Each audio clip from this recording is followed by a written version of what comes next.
Hello and welcome back to the Cancer Conversation brought to you by Delarc Pharmaceuticals.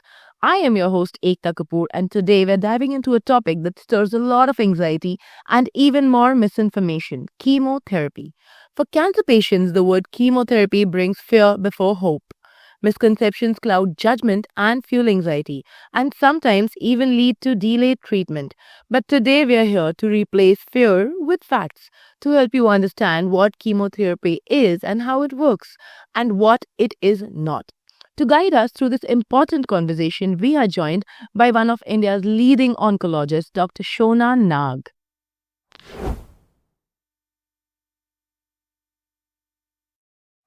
So, thank you so much, Dr. Shona Nag, for being with us in this crucial conversation.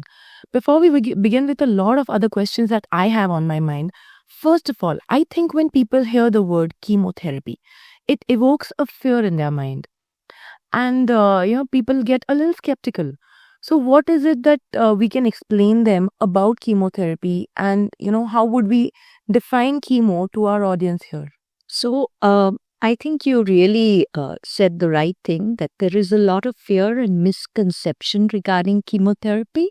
To explain it very simply, chemotherapy is just chemicals which are given either intravenously or can be administered orally. And these chemotherapeutic agents are responsible for killing cancer cells. To explain a little further, when we treat tuberculosis, we use anti-tubercular chemotherapy. So again, you're using chemicals to treat tuberculosis. All right? But people don't get scared when you say anti-TB treatment. But they do get scared when you say anti-cancer chemotherapy. It's nothing but chemicals which have been worked out. A lot of them have been derived from plant sources.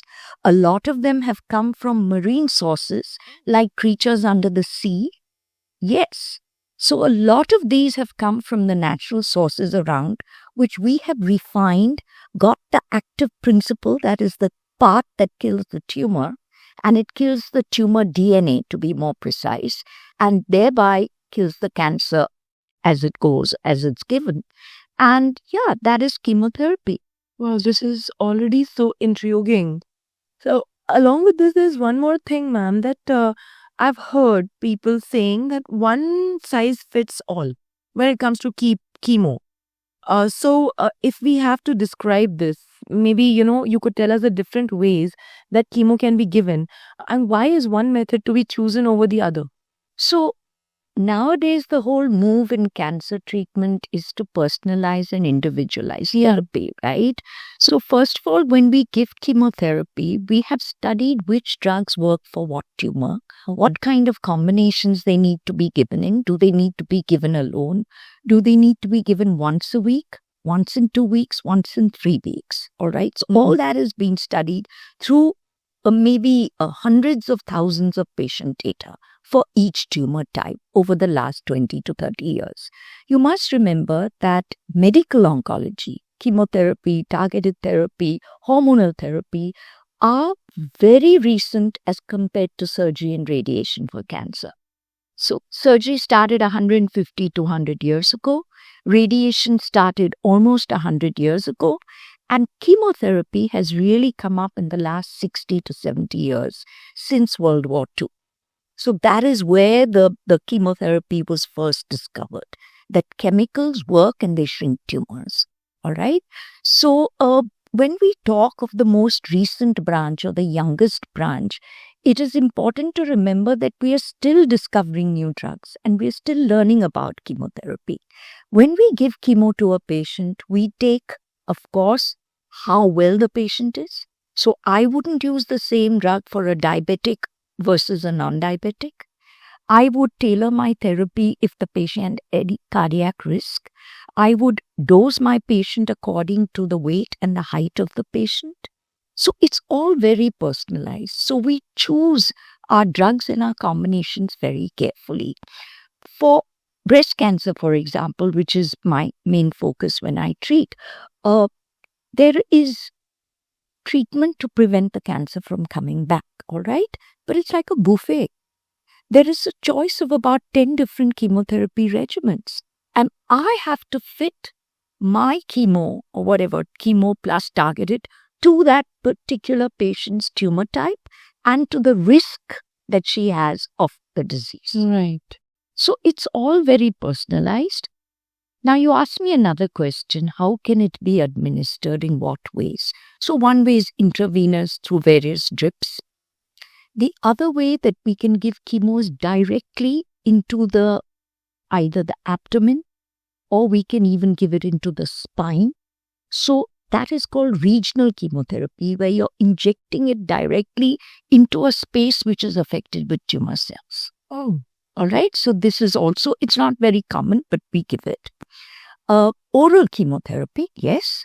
There are many patients roaming around Pune right now on oral chemo. And these do, by general, have less side effects. And that's why they're available orally. And you could meet a patient, not know they're on chemotherapy, and that's the way it works. Then chemo can be used with radiation together.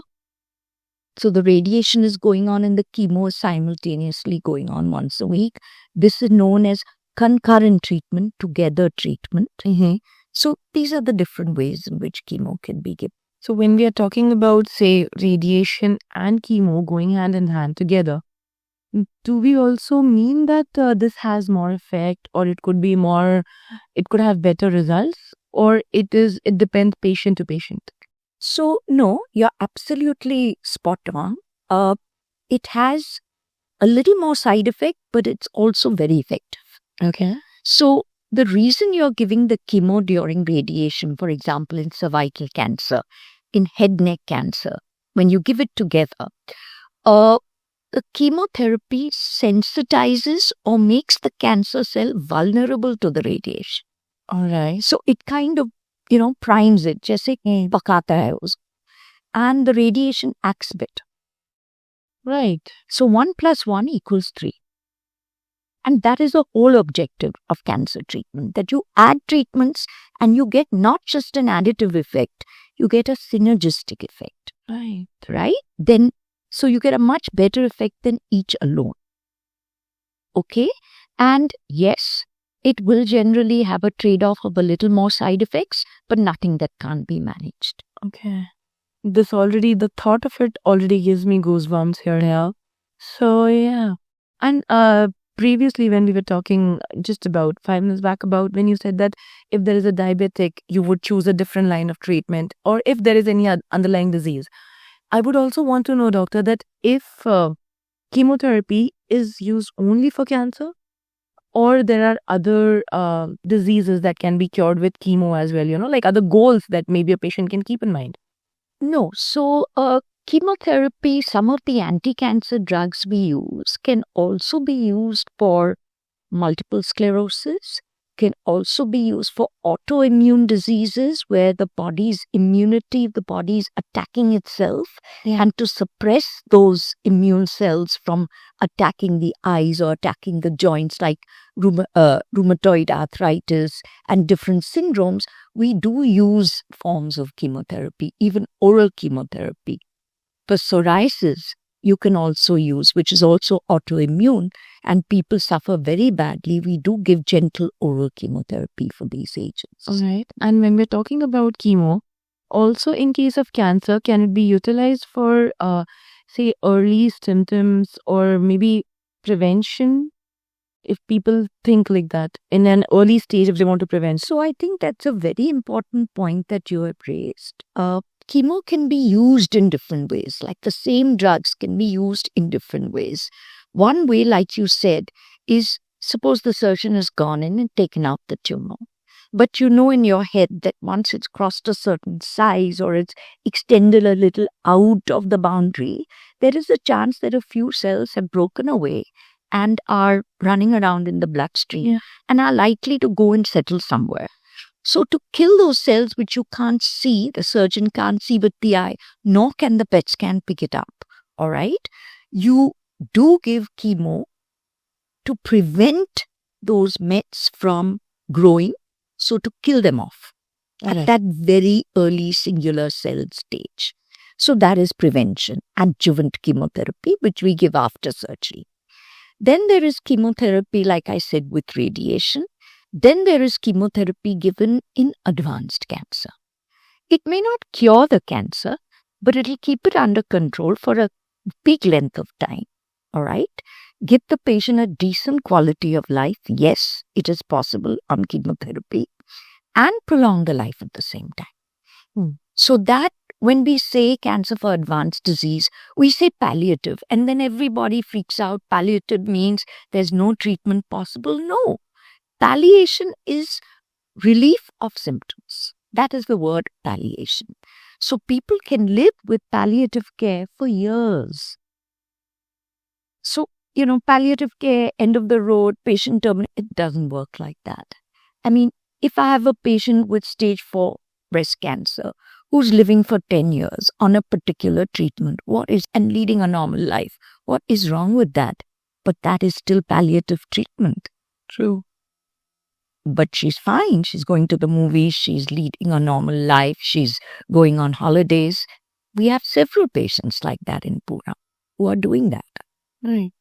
So our next segment actually targets what you were just talking about, life during and after chemo. So like just you said that if there is somebody who is on chemo already and is surviving. So the next question that I got over here is that can patients continue their daily life just like you said after chemo? Can they still go to work, go out, or do they need complete rest and isolation? This is one thing. Isolation is a very particular word over here because I've heard that after chemo your immunity goes down. You have to be isolated. For how long? So in general, when you have tumors like stomach tumors, lung tumors, breast tumors, you don't really need isolation. The chemotherapies are gentler, all right? And the chemotherapy is not without side effects. The main thing we face with patients are tiredness, fatigue. Today we have drugs. See, if computers had become so user-friendly, surely in the last 30 years, chemotherapy has also been refined to a great state. Our delivery mechanisms are very sophisticated. Patients take chemo on a daycare basis. They come in the morning, go in the afternoon. I swear it. Nobody stays overnight. Nobody gets admitted for chemo anymore. Okay. All right. The fact that it's a daycare process must tell you that it's relatively easy. So there's no nausea, vomiting because we have super antidotes against that. So for the last 30 years, I mean, when I started my career, we had one drug which didn't even work properly.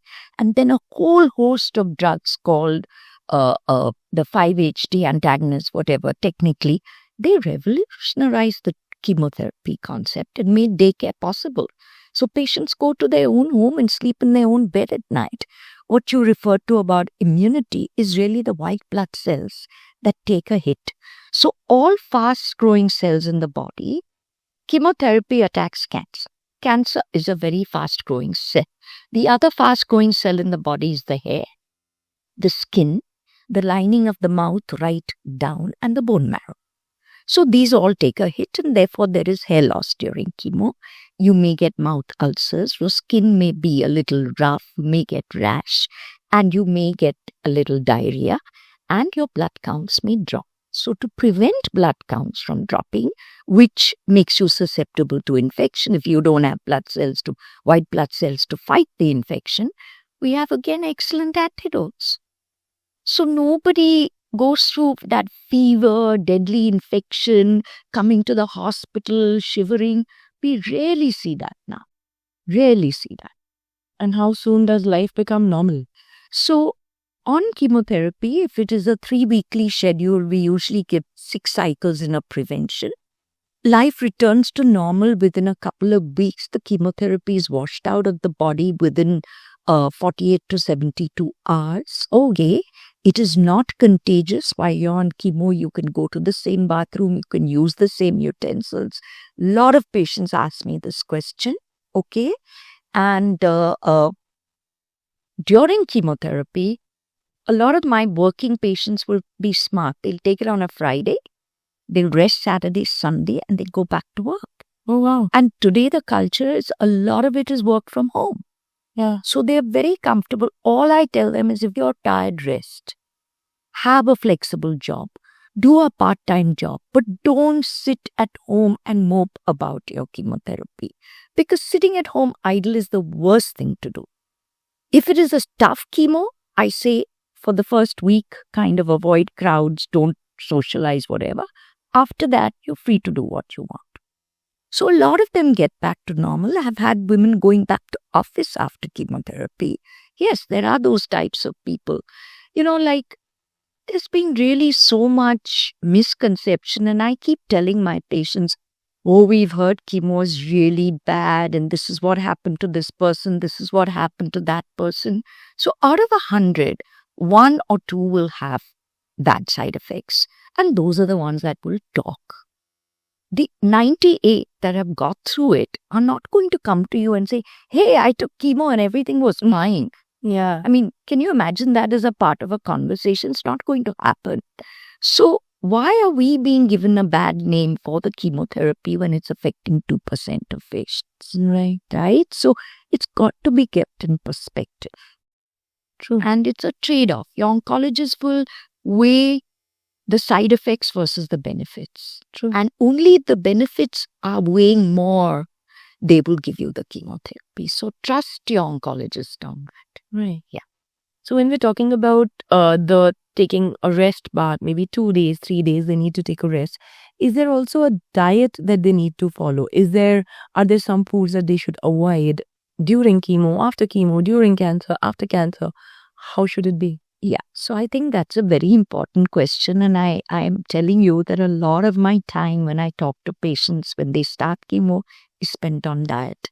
Because we Indians love our food and we are just dying to know what we can eat and what we can't eat. So there are very simple rules. Now, you did talk about isolation. So taking you back to that, the tumors that I treat and a lot of my colleagues treat are called solid tumors like lung, liver, kidney, breast. These don't require isolation. The treatments are not that strong. But blood cancers, where, you're giving really intense chemotherapy or there is a type of bone marrow transplant going on, those are damn tough and those require isolation. So very rarely do you require it. Simple hand washing works. If the doctors and the relatives and everybody hand washes, we are the biggest carrier of germs. And we don't understand that. So if we do these simple things, we are through. Coming back to food and diet. First of all, filtered water from a good source. Make sure your AquaGuard is working, is serviced, or boiled water, whatever is easier. Fruits that can be peeled can be eaten. Okay. Yeah, you can't peel a grape. You can't peel a strawberry. So be careful with those fruits. If it is an apple, dip your knife in hot water, peel your apple, finish it off.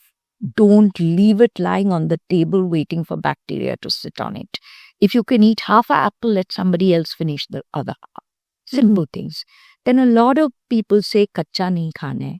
My question is, the onion is sterile. You're going to peel off the onion, chop up the inside. Tomato, you can take out the chilka. Kakdi, you're going to peel. You can have a little fresh salad at that point. Yes, as long as it is fresh. Yes, as long as food is fresh, it is edible. As long as, and if you keep it, you get bacteria. I mean, it's so simple. Good bakery items, good sealed items. Eat the first part, let the family finish up the rest. Papaya seed. You can't eat a whole papaya. So you'll eat your slice and let the family finish it up. Right. Non-veg you can keep morning to evening, maximum the next day. Rotis and rice, bilkul nahi, I need it fresh. All right. You don't have to boil everything because the nutrient value is gone. So if you're paranoid about safety, just dip it in hot water for a couple of seconds and take it out. Or steam your vegetable if you're so thick. But you can have everything. Everything. Non-veg is actually good for those who take it. Yeah. Egg white is a very rich source of albumin and provides protein. But doctor, I've heard here that If you have cancer, you're not supposed to eat protein. I've heard it from so many people. No, sweetie. Protein is more important because the cancer cell is putting you in a protein deficient state. It is eating you up from inside. You're losing muscle, you're losing fat, you're losing everything. And unless you keep up protein intake, you're not going to be able to fight this disease. So you must, for Indians as it is, eat very little protein. Living in a hot country, we are more carb dependent. Yeah. Right? It's the white people that eat more and more protein. Our milk sources are not good. Another myth, don't have sugar, don't have milk during cancer. Yes, I've heard. How can you suddenly stop sugar? I'm not saying have 10 spoons of sugar. Have a spoon in the morning. Changing it at the time of cancer treatment is not going to make the cancer go away. So don't go on a crazy different diet. Like they've never eaten millets in their life. They've eaten gehu. Suddenly they'll stop the gehu, start eating millets. The body's as it is in a shock with the chemotherapy. Why are you now changing your diet? Make it healthier, yes. Make a few changes, but the real lifestyle changes after the chemo's over. Then you can stop your sugar. You can move to dates. You can move to other sweeteners. Or you can learn to do without it. 1 teaspoon a day is not going to harm anybody. All right? Then don't have milk because it's full of hormones. It'll give you breast cancer. Are we drinking a liter a day? No. We are drinking max 150 ml a day. Right. How does a vegetarian get a protein source? Very difficult for us. Very difficult. So, and calcium. So, women, bones, osteoporosis, we need to look after these things. So, yogurt is excellent. It's a probiotic plus it's got a source of protein. Yeah. So, please have your yogurt. So, I encourage my patients to eat everything. But you know what? They put on weight during chemo. Everybody's so afraid of chemo and then they feel so hungry while they're on chemo because we give a little steroid for the anti-vomiting. They start getting up at midnight and going looking to the kitchen for food. Doctor, mera vajan 5 kilo बढ़ गया है, 10 kilo बढ़ गया है. I say it's fine. We'll handle it afterwards. We'll put you on a weight loss afterwards. So contrary to the myth, you actually put on weight during chemotherapy. And I feel it could also be the anxiety that would make them feel more hungry. Right? There are hunger pangs. And one way of dealing with stress is to eat. Yes. And then, the relatives also, I don't blame them. Spoil you. Ye khao, wo khao. Yeah, it's such a loop, right? Yeah. You can't get out of it. It just goes on. Yeah. So, now that we're talking about it, once chemotherapy ends, what does the recovery period look like?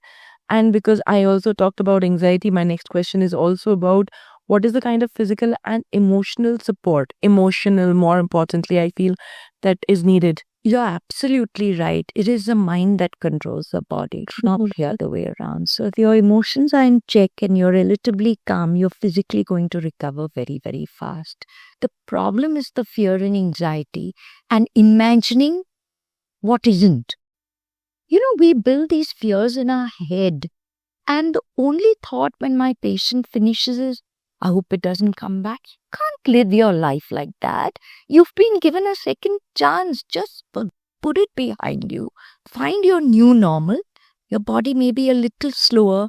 Your brain might not be as quick as it was post-chemo. It'll take a few months to get back. It will get back. But it will be a new normal because you're not the same person. You have changed because of this experience. Yeah. So your skin will start to glow soon. Your hair starts growing back thick and curly. We have scalp cooling machines now that prevent hair loss. They may not prevent it by 100%, but by at least 60 to 70%, which is a lot for a woman. And they're available in all major hospitals. Scalp cooling machine is what you need to ask for. And not only do they prevent or reduce the hair loss, they also encourage hair growth faster after chemo. And what more do you want? What is that? But the hair grows back curly and very thick. And then a lot of my patients say, look, why I look beautiful. Yes, exactly. Yeah. And No, the quality of hair is quite amazing. I'm not saying take chemo to get that hair, but those who have had it, rest assured, it will all come back and even better. So I don't see any losses in it. no. Doctor, there's one more thing that I wanted to know. If someone found out that they'll be starting chemo soon, Yeah. what is the first thing that they should know? The first thing. The first thing they should know that it's being given to reduce their risk or to cure them or to give them some sort of benefit. So keep the benefits in mind before you start looking for all the drawbacks with chemo. Get rid of that fear with modern technology. All the antidotes we have, it's really not bad. And if it's daycare, it means that it has progressed in a very, very big way. So calm yourself down when you hear the word chemotherapy. Do a little reading and research. Find out how your body is going to deal with it, how you're going to take time out for yourself, what are going to be your relaxation methods, how you're going to improve your diet, how you're going to kind of monitor your activities through the day. Take up some hobby that calms you down. It's a great time to do that. So, and if you've had cancer or you get cancer, it's just nature's way of telling you that you need to slow down and take care of yourself better. Right. And we ignore these things till it hits a point where you have a tumor. And so that's what I tell patients, that somewhere in your life you've ignored yourself and you've not done the caring self-care that you need to do. And this is a way of saying, buddy, Take it easy. Take it easy. look at the more important things. Right. Yeah. And this is such a great thought. I always think about it. I always tell this also that, if you fall sick, it's just your body telling you, take it easy. 2 days break, and that's what you need. Yeah. Get back to it. Yeah. And recalibrate. Yeah. Mm. Doctor, our next segment is about debunking common myths. But as I like doing it, let's do a rapid fire first. And then we will go deeper into it. Let's dive deep. Very quickly, chemotherapy is always painful. Not at all. If you are taking chemo, you'll always be sick. Never. Okay. Chemo destroys all healthy cells in the body. Not all healthy cells, but a few. All right. If someone is getting chemo, then that means that the cancer is at a very advanced stage. Absolutely wrong. We give chemotherapy as a preventive measure as well in early cancers. Chemo has an age limit. No. No? I've treated 85-year-olds with chemotherapy and with success. Okay. And if you take chemo, you're going to have side effects 100%. Not true. Not true? All right, let's get deep into it then. I'll begin with my first question. Chemotherapy is always excruciatingly painful. Not at all. It's just the prick of the IV drip going in. You don't feel hot, you don't feel cold, you don't feel strange. It's just like intravenous fluids because the chemical is in that bottle and it's going into you. So nothing painful about it. And nothing different about. Oh, it's just like a normal IV drip. Okay. And it makes you constantly sick. Once you're going through chemo, you will constantly remain sick, ill. You'll take a day or two, you'll feel a little tired, may feel like you've had a drink or something, a little drowsy because we do give you drowsy medicines. And you may want to sleep it off for a couple of days and then you're near normal. All right. So if there are side effects like these, how do you manage them? Oh, we have so many supportive medicines. There's a whole field called, there's a whole society called supportive care in cancer. And we started an Indian branch together with the international one called the Indian Association of Supportive Care in Cancer, IASCC. And we only focus on making life better with cancer treatment. And after cancer. Oh, during and after. So there's lots to do. Yeah, the next question was that another common belief is that chemotherapy destroys all healthy cells and completely wrecks your immunity. We've answered this, but once again. Absolutely. Not at all. Just a few cells, and we have antidotes for most of them. And coming back to being always sick on chemotherapy, do you know things like ginger? Yeah. reduce nausea. So ginger tea, dried ginger, it's an excellent antidote. There are so many home remedies. What else cuts nausea? A Diet Coke. Just cuts the nausea. Oh. I'm telling you, simple things which we don't think about. And my patients start laughing when I tell them this, but they try it and they're happy. So here I'd like to add another question out of my list again, doctor. That when you are saying that ginger and maybe dry ginger or Diet Coke, people will again take this as a misconception that ginger cures cancer. I've heard this. There are so many things that they say your kitchen is the best clinic. Maybe it is your pharma for. Naturopathy is great. It can keep you healthy, but it can't take away disease.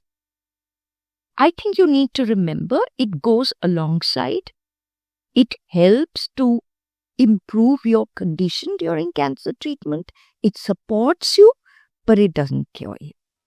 Right. I mean, that's something I'm absolutely sure about. Otherwise, we won't be sitting here if ginger cured cancer and we won't be having this conversation. And I think we've discussed this before that these things will not help you cure the cancer. Of course, they will help you maybe it'll make you feel good. But I think that's all that it'll help. Absolute, right?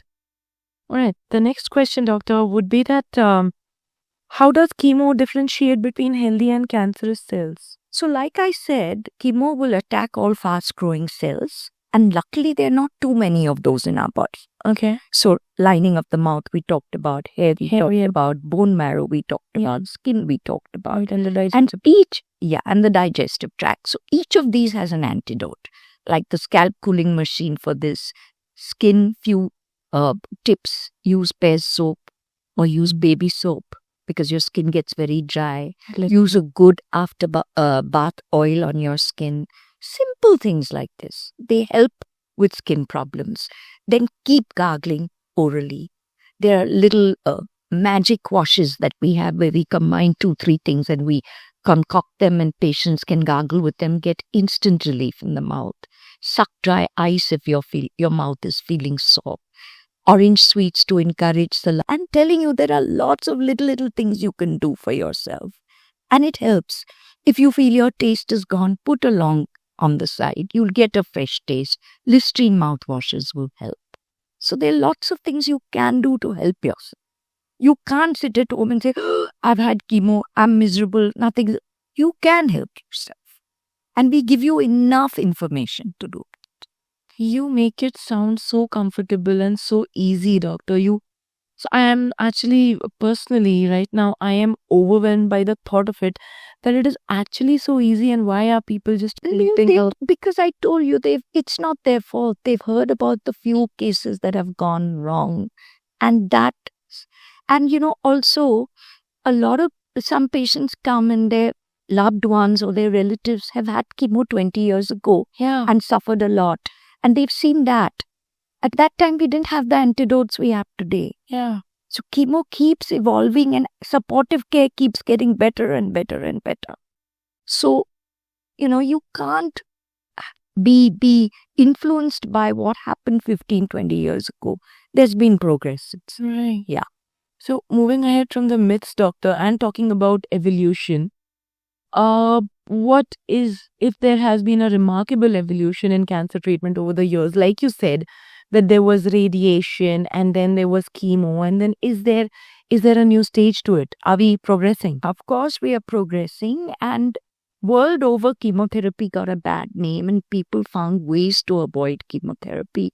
So, we may not be able to ever avoid it completely, but we may become very smart at giving it and delivering it. As we were discussing earlier, you're all aware of vaccines and they are Y-shaped antibodies. So you have like a COVID vaccine, a flu vaccine, a hepatitis vaccine. For that vaccine to work, it needs to recognize a particular protein like a COVID virus or a flu virus or a hepatitis virus. And then it goes and attaches itself to that cell and kills that cell. Right. Okay? So what we've tried to do is the chemotherapy is now attached onto that vaccine And this technology is fast going to replace chemo in the next 10 years. It's just a smarter way and a better way of delivering it. So you can imagine that once that vaccine or antibody attaches on to the tumor cell, the chemo that is part of it is injected directly into the tumor cell and nowhere else. So it is highly targeted chemotherapy, if I can use that word. So that's going to come and has already come in a big way for a lot of tumors. So that is the most exciting development for us. And from having 5 chemo drugs to treat patients with, to having more than 50 drugs now, to seeing vaccines, to seeing antibodies, to seeing targeted therapies, I've had the most exciting time in oncology. I've been, really at that cusp of this progress and development. So this is where we are headed. Oh, that's so. I think targeted therapy is it exactly this or is it something else? So when we say targeted therapy, as I mentioned, chemotherapy is like a bomb. It kills the cancer cell and a few cells around.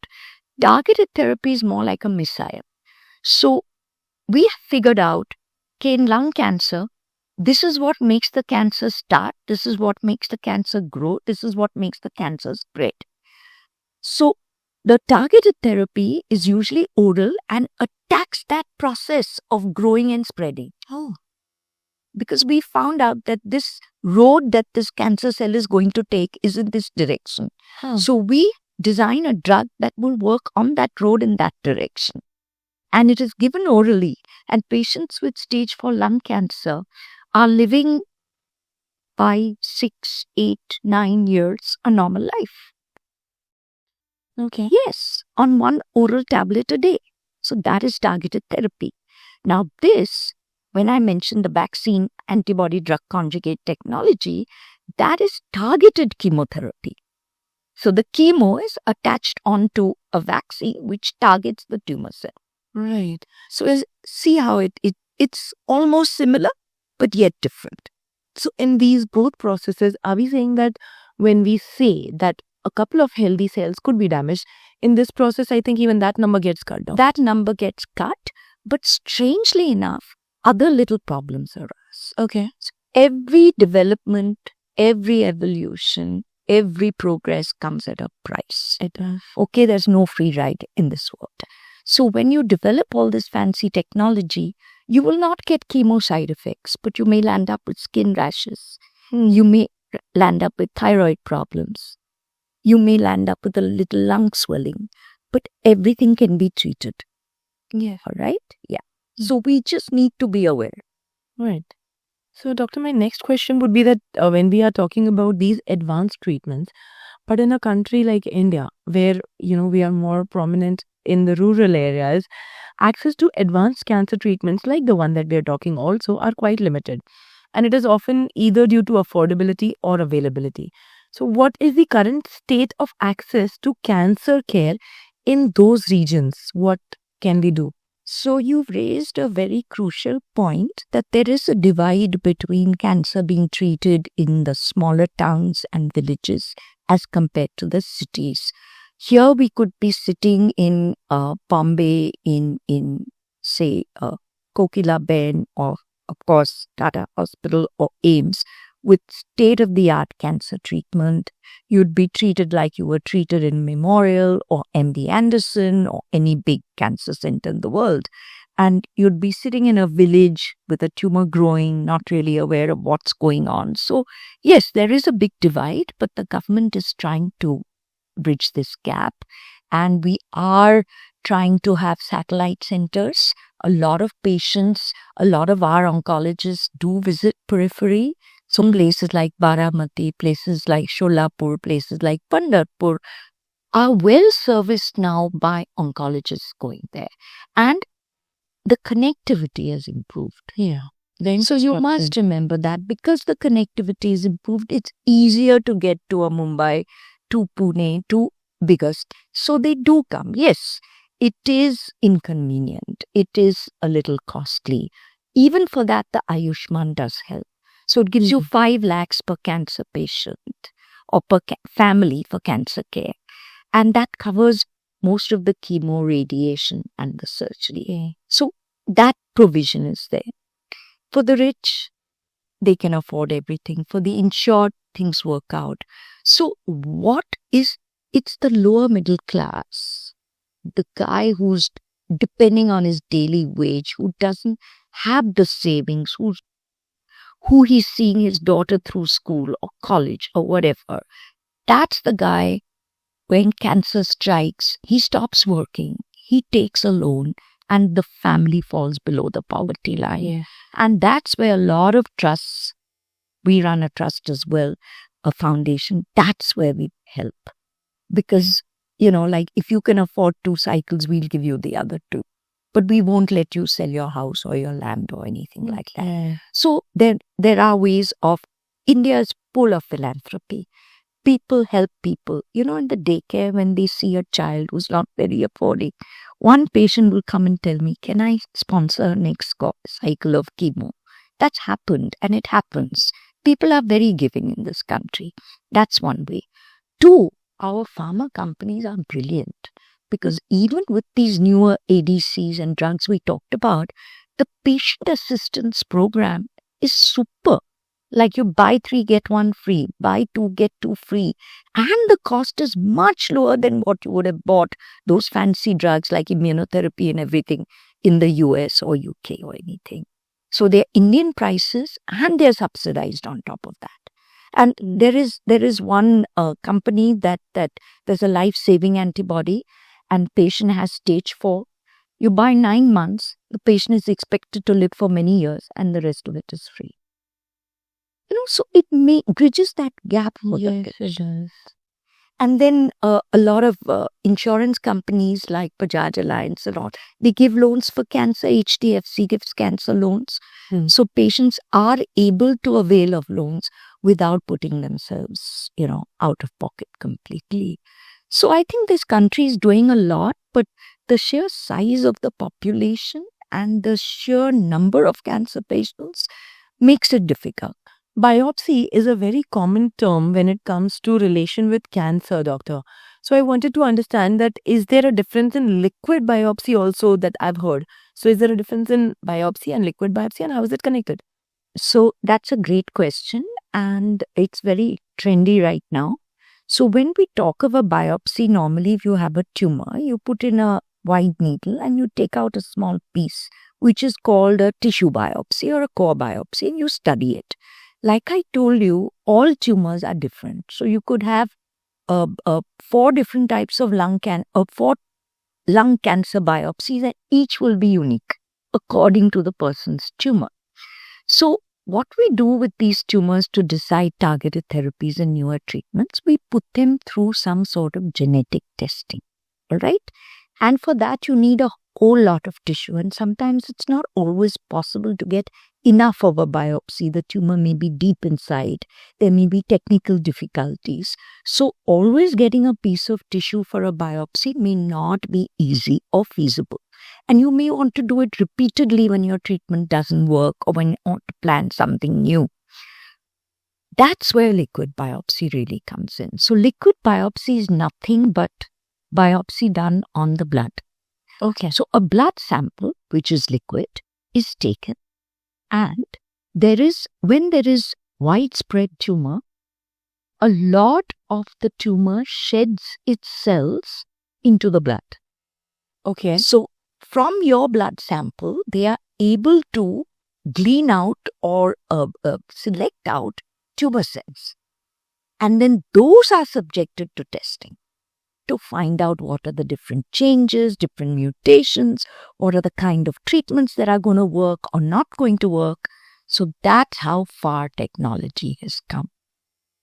And you must understand, we're not talking of millions of cells being shed by the tumor.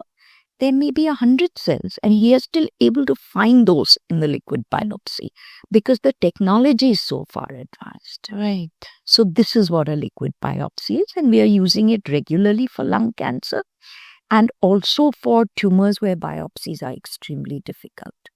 Right. So, Dr. Nag, I feel today's conversation has been majorly, I think, a cleanser for the mind. You have completely cleaned the fog that was surrounding chemo and all the misconceptions and the myths. We've debunked them. Before we leave, one final message for our audience who have been very keenly listening to everything that we spoke. Anything that you need to mention? So please don't be afraid of cancer treatment. Chemotherapy has come a very long way, and there are a lot of new good targeted drugs and vaccines and antibody drug conjugates. But let's go a bit beyond that. Do not ignore any unusual symptoms in your body. If any health problem lasts for more than 7 days, interferes with your daily routine, go and consult the specialist or the doctor. Cancer is much better prevented than treated, and please do take good care of yourself. Thank you so much. Thank you so much, Dr. Shwanana. If you or someone you love is facing chemotherapy, please remember this. You are not alone. Cancer is tough, but you are tougher. Arm yourself with facts, trust your medical team, and never hesitate to ask questions. This has been the Cancer Conversation brought to you by Delar Pharmaceuticals. If this episode has helped you, please share it with someone who needs it. And do not forget to subscribe for more honest, expert-led discussions. Until next time, stay strong, stay informed, and stay hopeful. Thank you.